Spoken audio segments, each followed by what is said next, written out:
Welcome to another episode of Foxy Business Hour. I'm LaDonna Garvin from Garvin Accounting Solutions.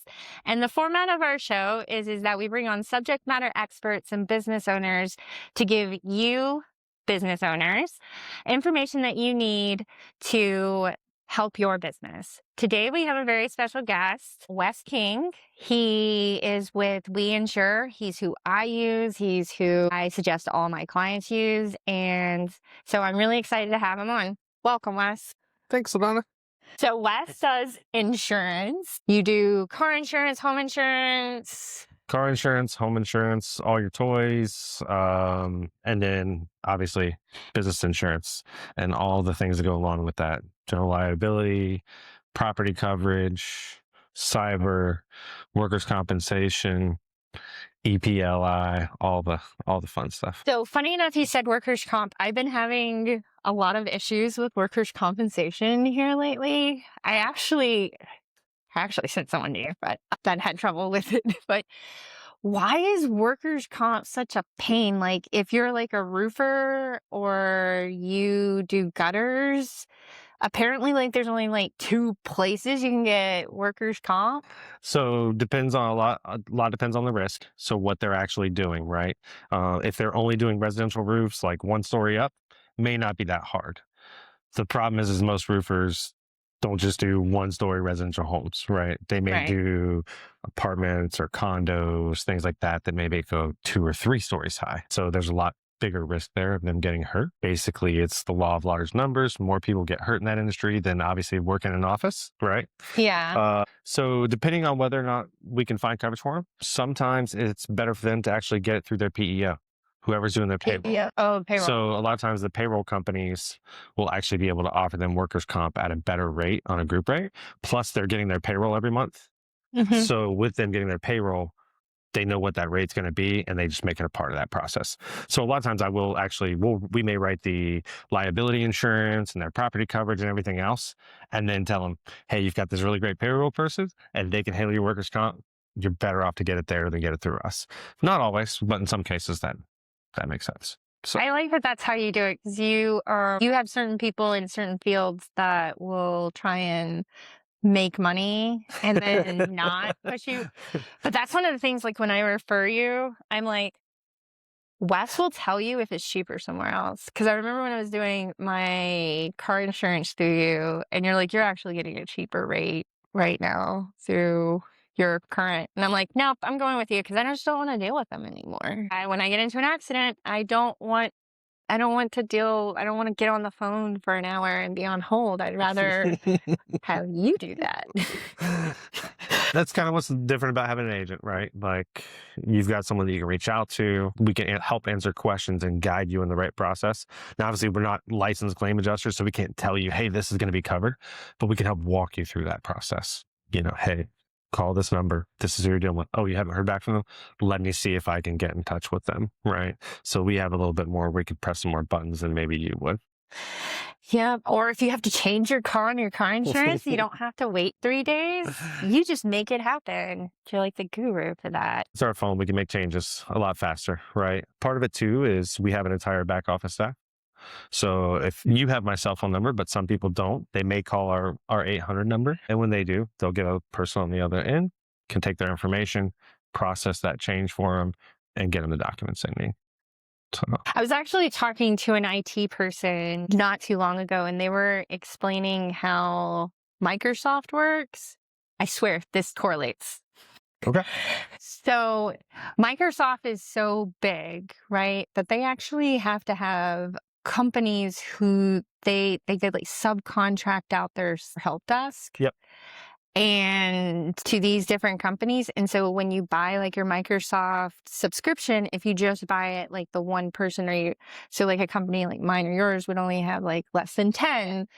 But when you go through like an IT company, they have hundreds. And so they can get a solution to a problem that you're having with your Microsoft account a whole lot quicker because they're a big fish in a small pond. Whereas like when I'm just one subscription. Yes. So is it kind of like that? Kind of like that. So we're a franchise. So I think there's a little over 200 of us franchise owners now throughout the country, right? Not just in Florida, but across the US. And so a lot of times a carrier, if they see that we do good business with them, we're submitting things that make sense, we're talking to our clients, we're not just, oh yeah, stick it here. If it sticks, great, right? We can actually have a conversation with the underwriter and we have a direct contact, right? So I can call the underwriter and say, hey, I've got this really great risk, doesn't fit your normal scheme of stuff that you would do, but here's why I think it works, and actually try and get that approved. Where if I was just a small mom and pops, they might not even pick up the phone and even talk to me, right? Right. Just say, hey, it doesn't fit. Sorry, we're not going to accept it. Gotcha. Well, and this insurance in Florida more difficult than insurance elsewhere. I know, like, especially with like home insurance. When I first moved here, I was under the impression that there was only like one place that you could get homeowners insurance. Through Citizens? No, it wasn't that one. Isn't that one the That's the one state. last resort? Yeah. So Citizens is the carrier of last resort through the state.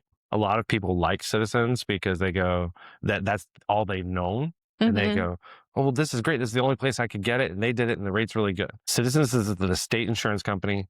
They don't want to be in the business of insurance, right? They ballooned to over 2 million policyholders during, I think it was between 2020 and 2023, basically when COVID was going on. Right.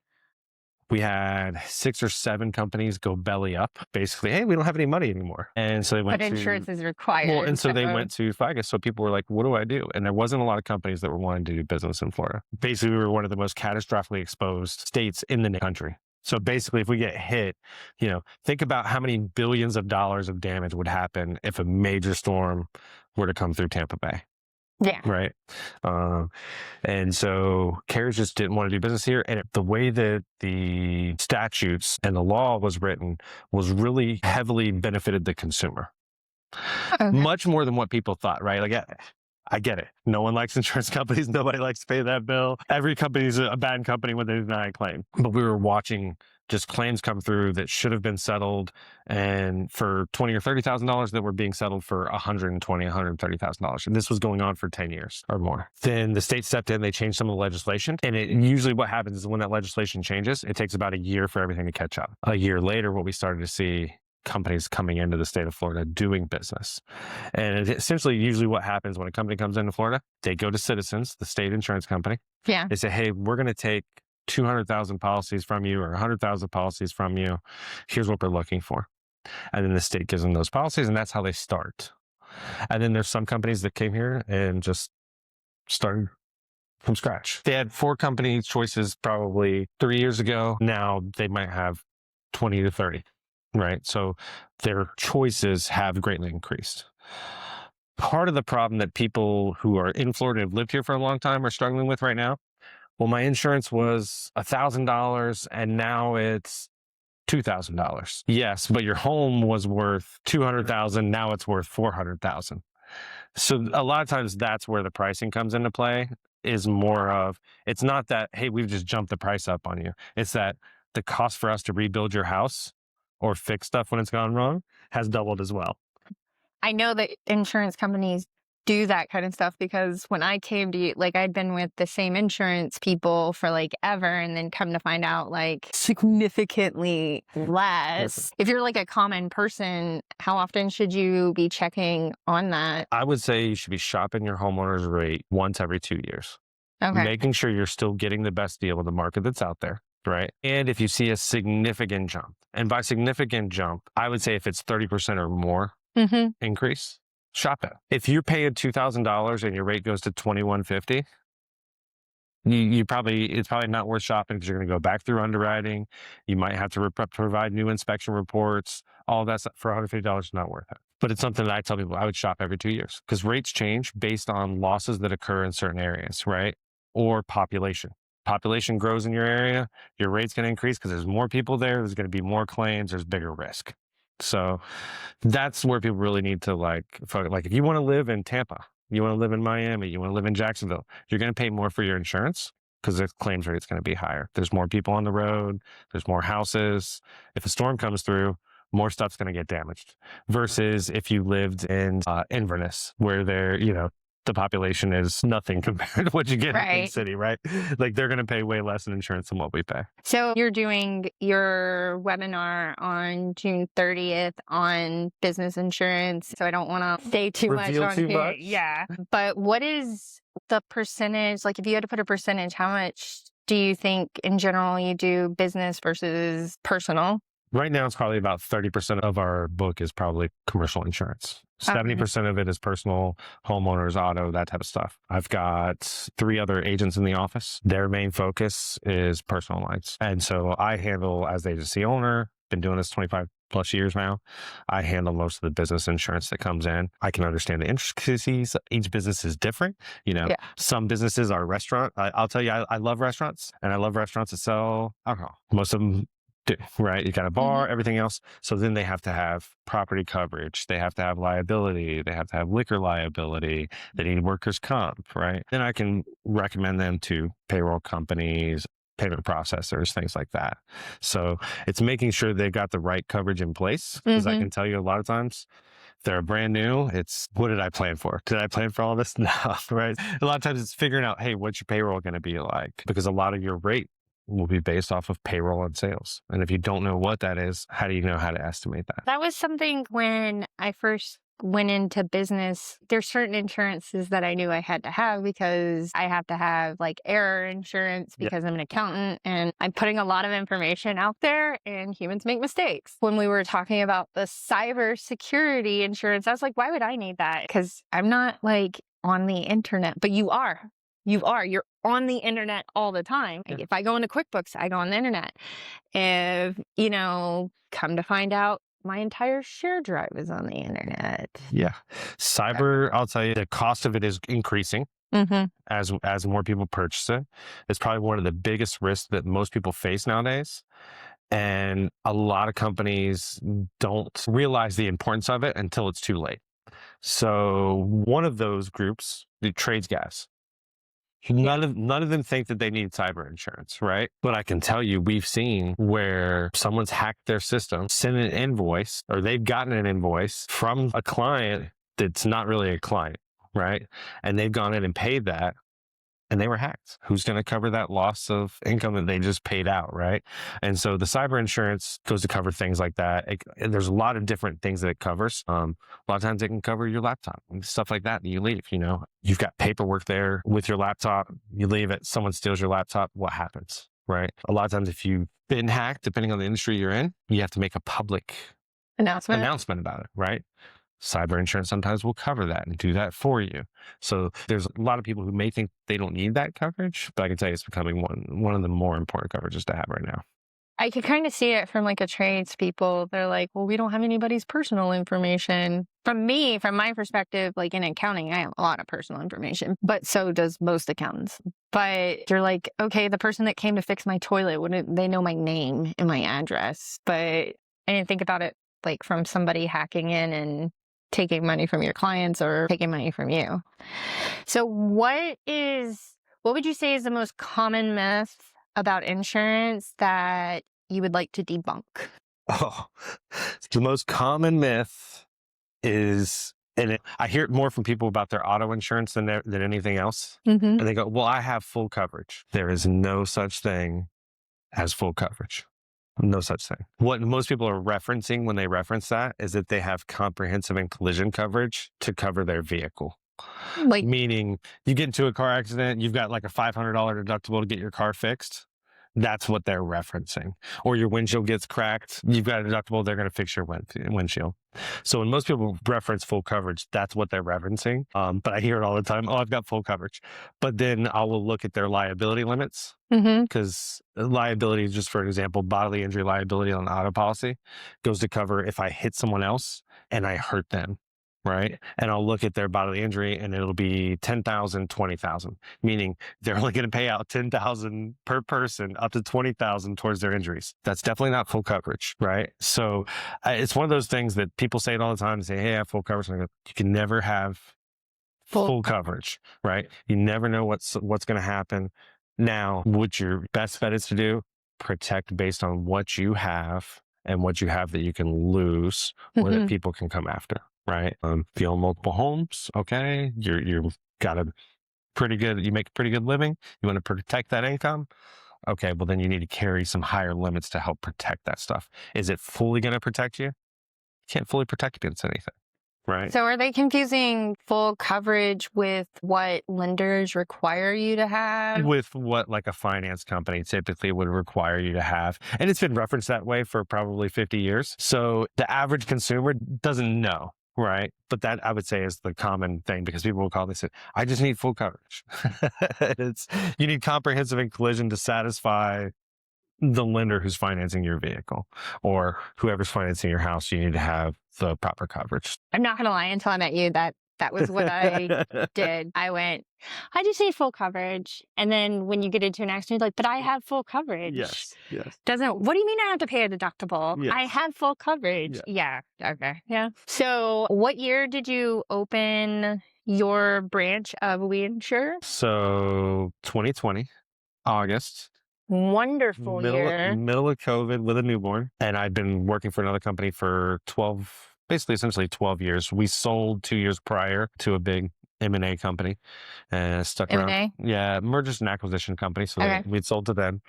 And I stayed on for about 2 years. Could see it was kind of going towards like a call center environment. That's not really what I wanted to do. And so I decided, hey, I'm going to go out on my own in the middle of COVID and see what happens and start a business from scratch. So, and it's been a roller coaster ride, but we're almost 6 years in now and love it. While you're expanding. So yeah. I know not too long ago you were going, give me people. That's always a good sign. I know that there was probably a lot of challenges. I mean, opening a business during COVID, I think there was portions of COVID I didn't have a job. So what would you say, other than the COVID stuff, what would you say was the biggest challenge of opening your business? I think the biggest challenge was just we didn't go in and buy a book of business. So a lot of agencies, when they start, they will buy another agency out that may have a small book of business. So there's some residual income coming in that can pay all the bills, right? And we decided we were going to start this from scratch. And I think that was the hardest part, was just building up the clientele, getting people to know, hey, I've left this company. I know you know me and I've been here for forever, but I started my own thing. I would say it took a good year and a half, 2 years before everyone started going, oh, Wes has his own thing. This is his own company. And so I think just getting the name out there and getting people to understand, like, hey, I know I've been with this company for 10, 12 years, but now I've got my own. For me, that was the hardest. I'll tell you part of the reason I got a franchise, because they helped with a lot of the contracting, a lot of the back end work, a lot of the software getting set up. I was able to purchase that and have the franchise to it. So that made it a little bit easier of a transition. But I would say just the initial getting out of the gate going was probably the hardest. I felt like every month was a roller coaster, Yeah, I know, like one of my biggest challenges until like I went into like a networking group is like, how do I talk to my potential customers? Yeah. So I'm like sitting here going, okay, middle of COVID, nobody's going anywhere. Nobody's talking to anybody. I mean, I guess people are like bored and probably took a lot of sales calls. Well, and it's really weird because in Florida, a lot of places were still open, right? Mm-hmm. And so I think that as hard as it was for some people, with mine, it was actually, it was almost easier, because I could call people and they'd be like, yes, I've been stuck in my house for 2 months. Like, let's go to lunch, right? And so we'd go get lunch, sit outside, and build those relationships. Right. So it was almost like there was more time to build relationships, because our lives weren't so busy where we were just out running about all the time. Mm-hmm. It was like, I just need to get out. So that was a little bit easier, I think, to do it then. And then just as things progressed, it just took off. Wow. That is awesome. I was not thinking about opening a business. I did a lot of hobbies. Like, I thought I would be really good at gardening. I'm okay at it, but I kill most plants. I'm not joking. I ended up watching a lot of the home renovation shows. Yeah. A lot of people in my life did that. I'm an outside person. I don't like to be like, yes, I work in insurance. I work in an office all day, but I'd much rather be out fishing, hiking, boating, golfing, whatever it is, like I want to be outdoors. And so COVID was like a killer for me because it made me feel like I was trapped inside all the time. Yeah, but you could go fishing. Fishing is not like a group sport. Or, well, I guess some of the places were were closed and you closed. couldn't Yeah. go and stuff like that. So it was like any little bit of chance that I got to go out, I was happy. Yeah, but during COVID, like we did our vacation and it was to go kayaking down a river for several days and go camping up in Pensacola. So they let stuff like that happen. In Florida, yeah. Florida was a little bit more open than some of the other states. So, yeah. But fishing is the one thing I have like an issue with because my brain's always going. And so just sitting there with the pole, there has to be. That's my clear time. That's my clear my brain out. I don't know. Fishing and meditation go into the same bucket for me. Like, I hear that there are some fishing where it's like, what is it, fly fishing, where it's like constantly throwing and stuff. There's constant that here too. Just depends on what you're doing. Have you done the fishing off of the Skyway Bridge over there? Yeah. I used to take the kids out to that one. They catch some pretty cool fish out there. Yeah. When I was younger, that's what we used to do all the time. Now we've got boats, so we go out on the boat. Yes. So when I was adopting the kids, there was like businesses that would do something special with you while you're doing the adoption process and like take you out. And it was funny. There was this guy and he was super sweet and he was taking us out, but he had these really expensive fishing poles. And my daughter is sitting there fishing and she gets distracted. She just lets the pole go away. And he goes, well, that's gone. And he tells me how much it is. And I'm going, why did you give that to her? She's 7. And I'm like, that's a couple of grand. And so now my only thing is finding this pole that he says will not be found. And I go, I'm going to find it. And then we ended up getting it back. And then I was like, do I need to like take some twine and I'm like, how about this? How about we're going to have one pole for all 4 kids? That way there's 4 people watching it. Yes. I mean, it was super sweet of him. I'm glad we got the pole back, but I'm not sure. I'm not sure. It was like several grand that this pole was. Yeah, some of the stuff can get expensive. So do you go to the bay or do you go into the ocean or? A little bit of both. So depending on what we want to do.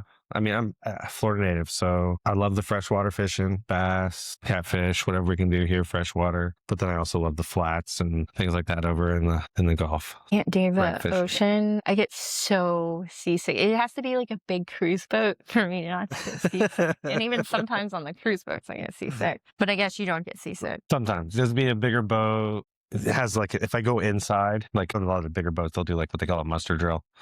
Okay. You have to go inside. I don't do well with that. But outside, I'm fine. So, and then again, the big cruise ships, so those don't bother me at all. So do you bring the kids or is this a solo activity? I take the kids fishing with me. We go fishing probably once a month, different places. Not always on the boats, but a lot of times we'll take the truck and pull up on the river somewhere and fish from there or let them fish and just have some fun. So, but like I said, it's anything outside. So between that and golf, that probably takes up most of my time. I really like golf. Unfortunately, golf's an expensive sport, and especially if you're going to the courses and stuff.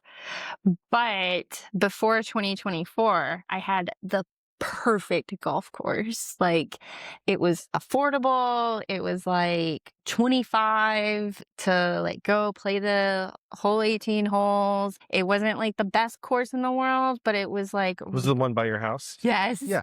It was nice. Yeah. It's my home course. It's my home course. So I grew up playing there, and now it's gone.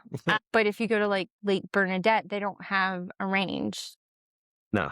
And so, but it had the range and it had you could warm up and then you could go and do your 18 holes and it had good lunch and it was just like perfect. And then on occasion you'd go to the nicer one. If you just want to go have the kids burn some energy and be outdoors, the other side of Lake Bernadette, the front entrance. Oh, there's Green Chasers. It's right there. The owners, they just purchased it all out and everything.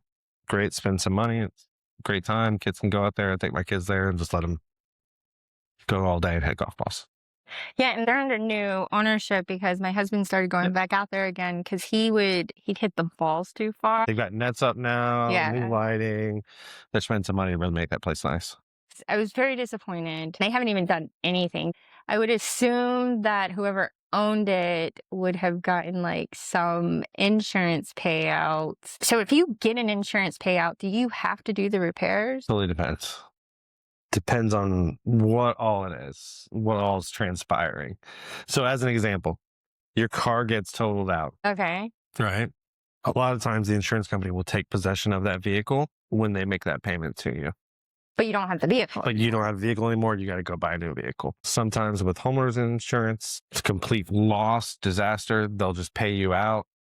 You rebuild what you want, right? Or you can sell the land. Now, a lot of times, let's say you have like a water damage in your kitchen and you've got like $40,000 worth of damage and they pay you the $40,000. Well, then they're going to want to see proof of receipts and repairs for the damage that was done. You couldn't sell the house without repairing it anyway, right? And you're not going to be able to continue insuring it without repairing it. So in some cases, yes, that's what happens. And then you have in some cases where these storms came through and they were flooded during 2024. And some of those homes have to be rebuilt, 8-10 feet off the ground if they're going to be rebuilt. So in that case, it's what does the owner do? Do they rebuild or do they take that money, sell the land and try to find something else? So it depends on what the payouts are. And obviously, I do not know their situation or anything. I just know I live close to that golf course, so I drive around it a lot. And so it looks like to me that they cleared off some of the trees and the debris that was close enough to houses, and then that's it. Yeah. And so in my mind, it's like they would have had to have some form of insurance, and it has to so how did you get by with not? Possibly they might not have been carrying loss of business use. There's all types of things that could have happened there. A lot of times the golf courses, people don't actually own the golf course. They lease it from whoever owns it, essentially. And so there could have been a lease. There could be arguments between that. There's no telling what's going on there. I've heard it may open back up. I've heard it may not open back up. We'll see. But so a business like that, so the way I see it is they have houses all around that. When you go to a golf course, there's always houses and people buy houses to be on a golf course. Yep. And so in that situation, their houses are worth less now because the golf course isn't. Most likely. I'm not in real estate, so I can't tell you. Most likely it's probably worth less, but usually the golf course is owned by a separate company than the association. So they don't have any they may not have any responsibility to keep it up. And it's not always that way. Sometimes the associations or these big communities, they may have some type of say in the golf course, but then some communities they may not. So, and that course was there well before any homes were built. So it's been there since I was a kid. So and you're super old, right? Yeah, I'm way old. Yeah. I keep on looking for equipment to be out there or something are you going to open? Are you going to open? Are you going to open? Yeah. And I don't know. We'll see what's going to happen. I mean, I'm hoping that new people will come in, whether they lease it or buy it or whatever, and fix it up and spend some money. They've got a nice clubhouse. They just spent a ton of money renovating before all of that happened from the storm. And it had conference rooms and the food was actually good there too. But yeah, sometimes with insurance, I would say people say tax law, the tax statutes and stuff is confusing. I find insurance way more confusing because no offense, it just doesn't seem logical to me. Some of the rules, if you insure this, then I should be insured. For instance, if I have a house and I own a dog and my dog goes off and does something stupid, bites them, and someone came onto my property, you would assume that you are covered, but you're not, right? So you can be or you cannot be. And it depends on how the policy is written. So I always tell people, when you look at your homeowner's insurance, it's to cover mainly your dwelling, which is the house itself, your stuff you have inside of it, and then your personal liability.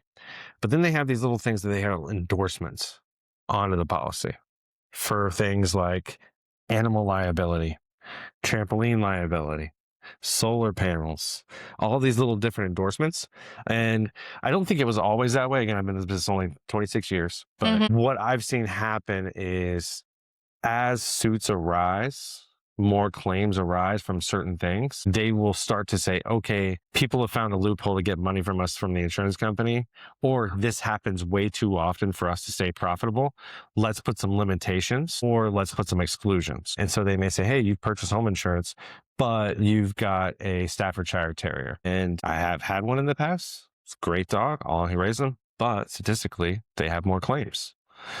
Doesn't necessarily mean the dog bit them. It could have jumped up on them, knocked them over, whatever. And so companies will say, hey, either we're not going to insure you at all, or we'll exclude animal liability. Like, we'll still cover your house and do everything else, but we're not going to provide you for coverage for your animals. And most policies, if you want that coverage, you've got to purchase it. And then when you purchase the policy, there'll be like several questions that you're going to initial off on. And one is, do I have animal liability or animal liability exclusion? You're initialing off here that you're aware we're not going to cover dog bites. And you'll initial off on it. Same thing with trampolines. Trampolines, everyone and their mother used to have a trampoline. Even when I was growing up as a kid, everybody had a trampoline. Now you see less and less of them, and that's because people started to sue people over trampolines. Yeah. Well, I mean, because their kid got hurt jumping on a trampoline, they're probably like the chances of them getting hurt is going to be a lot higher than if they're just running around in the backyard. I mean, some kids, not necessarily true. Yeah. Have you been to a park lately? I saw a kid just run into a swing set. And get up and just kept going. Yeah. Ran smack into it, looked at it as if it came out of nowhere, and then just went off continuing to play tag. And I'm like, okay.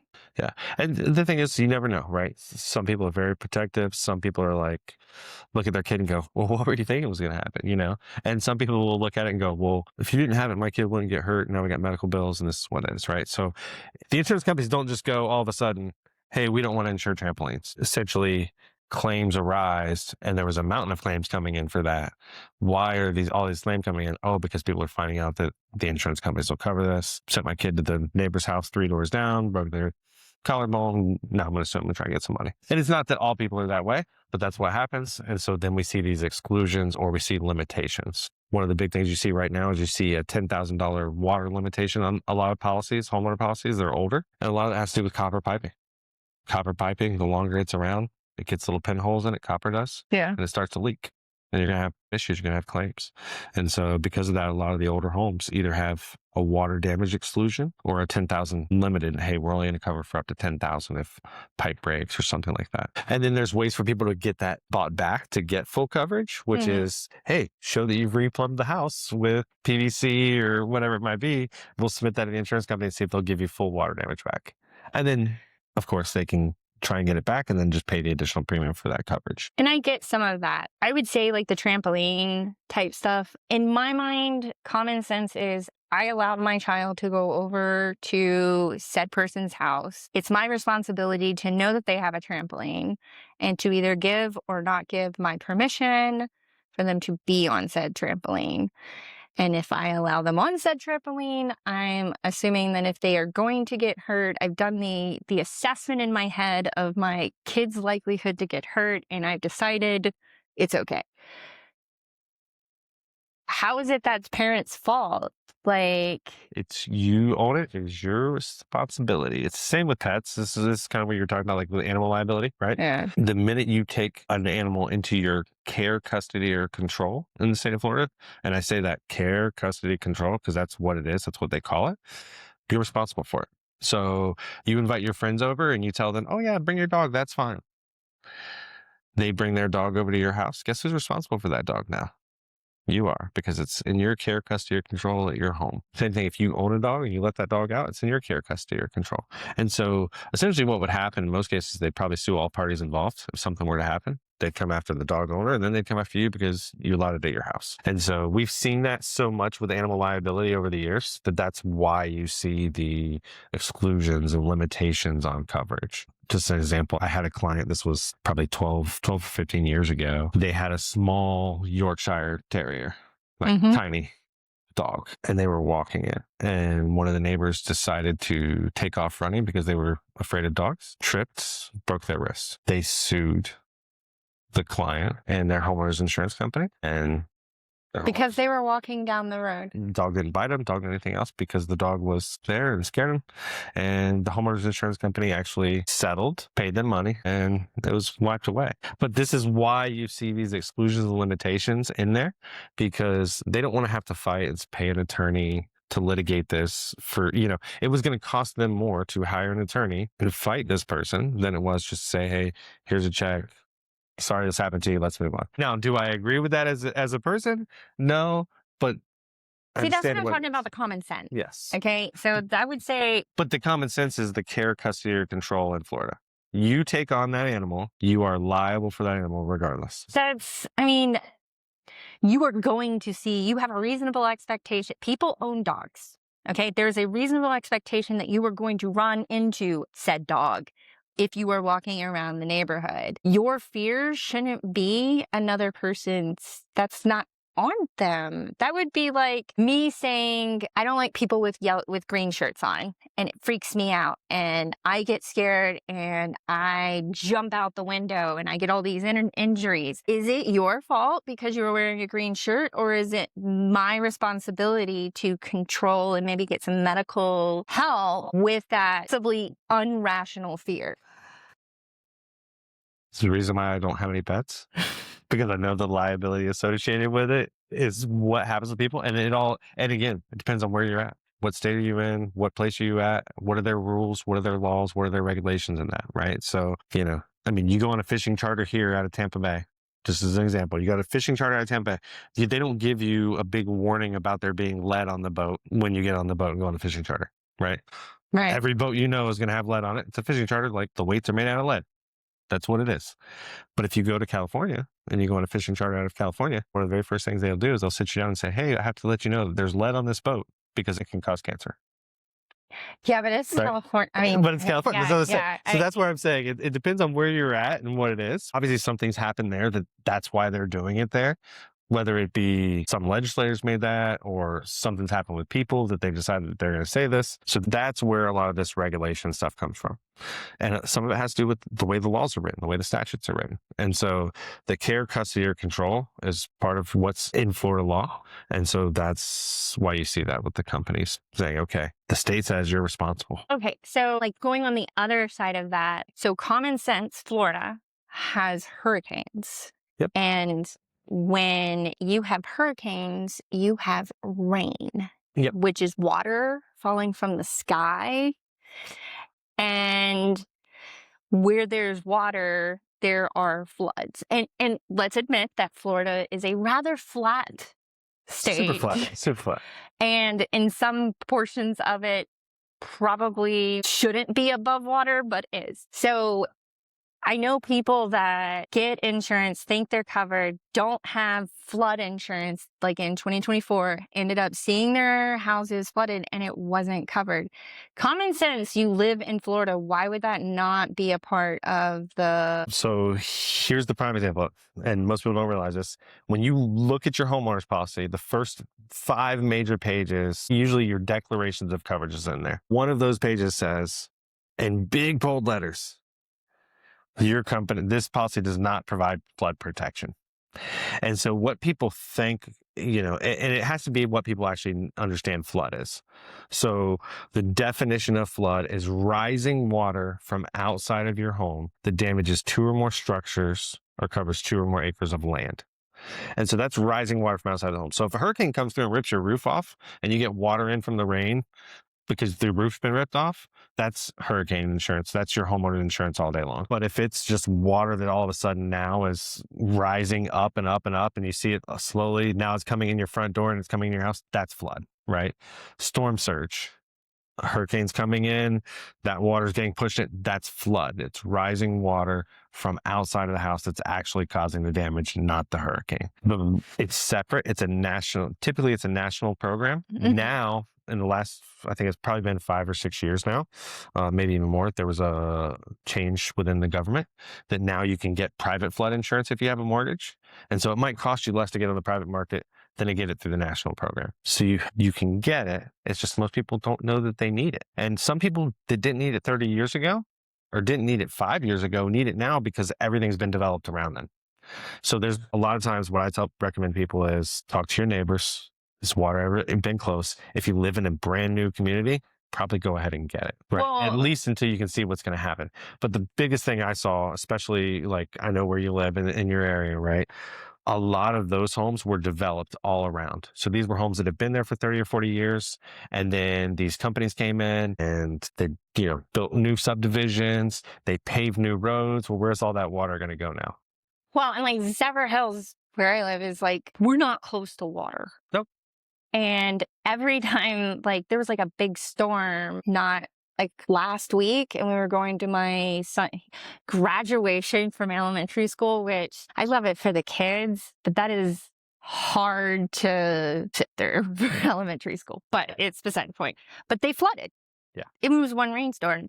And I know in like 2024, I mean, when we bought our house, we did our due diligence. We went, okay, and what is the likelihood of flooding in this area? Do we need flood insurance? No, because we're in a zone that doesn't get flooded. But I'm not going to lie, that water was sneaking into my backyard.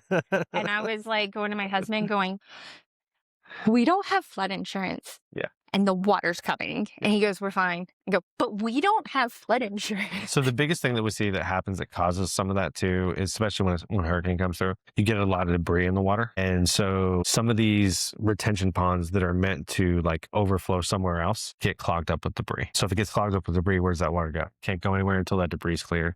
And so it'll just rise and rise and rise. And then a lot of, like I said, it's overdeveloped. To me, again, I'm glad that people are moving here. I'm glad that people are enjoying it, but I think that it needs to be done at a slower pace. You've got to build the infrastructure first to get that stuff done. I don't care about politics. I don't care about anything else. I've seen people who in a town that I grew up in where it flooded, where I've never seen floodwaters before. So why is that happening, right? We're building roads, we're building more houses, we're bringing in dirt, and we're not raising up these old houses, but we're building all around it. We're raising up the houses. Where's that water going to go? So I definitely recommend the flood insurance, especially if it's your first year in that house. See what happens. Ask the neighbors. Have you ever seen floodwaters here? Regardless of whether or not you're in what they call an X flood zone or not. So X flood zone most of the time doesn't require flood insurance. However, as we've seen, I think it was something like 30% of the floods that occurred were in an X flood zone. So I mean, the golf course that we were talking about was completely flooded. They had for months these like people pumping out water. Yep. That's only 2 blocks from my house. Yeah. Now the golf course itself was in a flood zone. Most of the homes in there were not. And so that's where I'm saying, like, you're seeing this going on, and it was developed all around that. I lived in that town for close to 35 years. I think I'd seen it flooded one time, but never into people's homes. Right. And then after the development all around it, we get hit with a couple storms and you see water going in. Is that a coincidence? Maybe, maybe not. Who knows? But I think it has to do a lot with and that's for not that even as infrastructure. developed as like Wesley Chapel. So, okay, so we're going to do some fun questions. Okay. So, if you had a theme song to your life, what would it be? Live Like You Were Dying. Why? Tim McGraw. In that song, he's talking about just living every day like it's your last day, it's your last moment. And for me, that's just, I would want to live every day like there's no tomorrow. Speaking of which, if you could go back to your teenage self and tell them one thing that would make their life way easier, what would you tell them? Open my own business sooner. Don't work for somebody else for so long. I think that's honestly what I do, is tell myself that, and also let myself know that, to me, and this is in my opinion for me, because the type of person I am, college is not this super important thing that you have to have, right? Yes, it's great to have this education and have all of that, but you have to be confident in yourself that you can go out, especially now, right? We've got all this information at our fingertips in our phone. We can teach ourselves stuff and do it. Yeah, I would agree with you about the opening your own business. I guess like I was in that industry. I saw small businesses opening, but I was like, I can't open my own small business. Nobody's going to loan me money to open a business. And come to find out, okay, not necessarily do you have to be like, you're not opening a Walmart. You're opening. You don't have to be rich to do it. Right. Right. So people can open a business, and I wish I had kind of known it a little bit sooner. I would have, in my industry, I have to have like experience, like legitimate, like working for other companies before I can own it. But there was a couple of I might have skipped a couple of very hard lessons. Yes, I probably would have, when I left the first insurance place, just once I had the experience, just gone ahead and opened it. And I would have been 15 years further along than I am now. I will say opening a business is not easy. No, it's not easy. But if you've got the drive to do it, and if I could go back and talk to my younger self, that's what I would say. It's just go ahead, take that leap of faith, do it now. Like, it's not always better to work for somebody else. There's a lot of pluses to working for somebody else, but working for yourself, so much more. Yeah. I get so much more enjoyment out of it. I probably put in more hours now than ever in my life, but there's a lot more enjoyment, a lot more reward. And then there's some where, I can take a day off and not have to worry about, hey, am I going to have a job to come back to tomorrow? Right. So, yeah. Well, and then what you were saying about the college thing, like, and that was something when my older kids, they've gotten through college now, but when they were going in, I was telling them, these people that are doing the trades, like plumber, electrician, people that work with their hands, there's less and less of them every single year. And if you can go into one of those trades, you can make mad money. yes. Just going, and it takes less time to get the education, and you're actually getting something that not everybody can do. Well, and what was interesting is when I was that age and looking to go into college, none of the colleges offered any programs for insurance. There wasn't like an insurance college degree that you could get, like a risk management degree. Is there now? There is now. Oh. But at the time, there wasn't any of that. So it was like you went to basically a trade school, you went to an insurance school, and you learned about insurance there, and then you went and you sat for the state exam and got your licenses, and you went about it a different way. I say that because I've got kids, right? Mm-hmm. My daughter, she loves to work with her hands, and there's a couple of different things that she thinks she wants to do right now that don't require a college degree. And I'm not pushing her away from college. She wants to go to college, great, go to college, try it out, see if you like it. If you like it and that's where you want to go, great. But for me, for my younger self, I thought that I had to have that to do something. And so I went and it was probably the worst. It wasn't that it was the worst thing ever, but it wasn't for me. I knew 3 months in that this what is about it? Did you not like it? This is high school all over again. And it was, here's your exam and study this and write this and listen to, and it was I'm doing the same stuff that I already did. It was too repetitive for me. It was literally, why do I want to do something that I've already done? Essentially is how I felt. And so for me, it just wasn't. I knew I wasn't going to do it. And then I happened to fall into insurance at the same time. And I was like, oh, I like this. This is different. So that is so foreign to me that I liked school. I mean, not to say once I got to my senior year, I was very ready to go out and find an accounting job and use some of the stuff that I learned. But I had a lot of fun learning stuff. I think I got bored really quickly because the curriculum wasn't tough, right? Yeah, but it's your first year. It doesn't get tough until you... I know, but that was, I think, the issue was because it was hey, I've already done this. Why am I doing this again? And for me, I felt like college should have been a step up. And I felt like I was taking a step back almost because some of the classes that I had, they were making me take Algebra 1 again. I'm I've taken calculus, I've taken geometry, I've taken probability and statistics. Now I'm going to take Algebra 1 again just to get this credit so that I go on to the next course. No, that's not what I want to do. So... Yeah. But I do think that... I think that it's important and that there are certain people who are going to use it.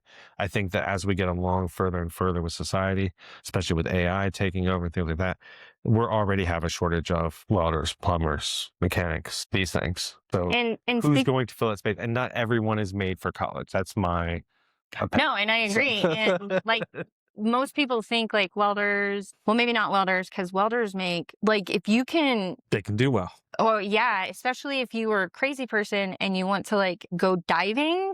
Yeah. They can make a ton. Yes. The only reason I know this is because I guess somehow my kids had this thing that you couldn't become rich off of trades. And majority of the millionaires that are out there is because they do trades. They can, the less and less of electricians, plumbers, and stuff like that, the more the demand goes up, the more they can charge. So it's And they may not even be doing the work. If you have a natural inclination, I'm very clumsy. I would be that cartoon character that accidentally puts the screwdriver into the electrical outlet, and I'd be like, so that's not my forte, but if that's your forte, you can make major bank doing that kind of stuff. So yeah, I know today we talked a lot about personal and car insurance, which is surprisingly I wouldn't have thought it would have been 70% of your business, but I can kind of see for home and auto and all the personal stuff, the toys, the boats, the RVs, all of that stuff.